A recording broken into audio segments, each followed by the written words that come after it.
Hello everyone, this is me Riya. ঘাড় ধরেই নাটকটিতে কাজ করানো হয় পড়শিকে। গানের মানুষ সাবরিনা পড়শি, তবে গানের মানুষটি অভিনয়েও মন ছুঁয়েছেন দর্শকের। সাম্প্রতিক বছরে বেশ কিছু দর্শক নন্দিত নাটকে অভিনয় করেছেন এই সঙ্গীত শিল্পী। যদিও 2016 সালেই বড় পর্দায় অভিষেক হয়েছিল তার। ঢাকাই সিনেমার বড় তারকা শাকিব খানের সঙ্গে মেন্টাল সিনেমায় পার্শ্ব চরিত্রে অভিনয় করতে দেখা গেছে তাকে। এরপর আর বড় পর্দায় দেখা মেলেনি তার।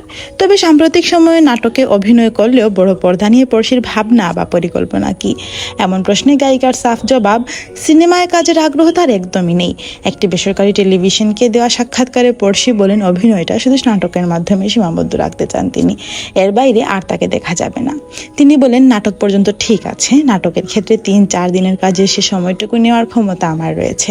আমার মনে হয় এই 3-4 দিন ডিরেক্টরও আমাকে সহ্য করে নিতে পারবেন, তবে এর বেশি সময় ডিরেক্টর আমাকে আর সহ্য করতে পারবেন না। এক পর্যায়ে তিনি বলেন, প্রথম নাটকের অভিজ্ঞতার কথা, আমার প্রথম নাটকের কাজটা বেশ জটিল ছিল। একরকম ঘাড় ধরেই নাটকটিতে কাজ করানো হয় আমাকে। নাটকটা একদমই করতে চাইনি, বেশ ভয়ে ছিলাম। তবে গানের পাশাপাশি যখন অভিনয়টা করি তখন আলাদা একটা এক্সাইটমেন্ট কাজ করে। তবে আমি গানের মানুষ, গান নিয়েই থাকা হয়, অভিনয়টা শুধু শখের বসে। সবশেষ গত শনিবার মুক্তি পেয়েছে পড়শির ডুয়েট গান ভালোবাসা বলে কি তার। গানে তার সঙ্গে গলা মিলিয়েছেন Imran Mahmudul. Thanks for watching. Please subscribe to my channel and follow for more.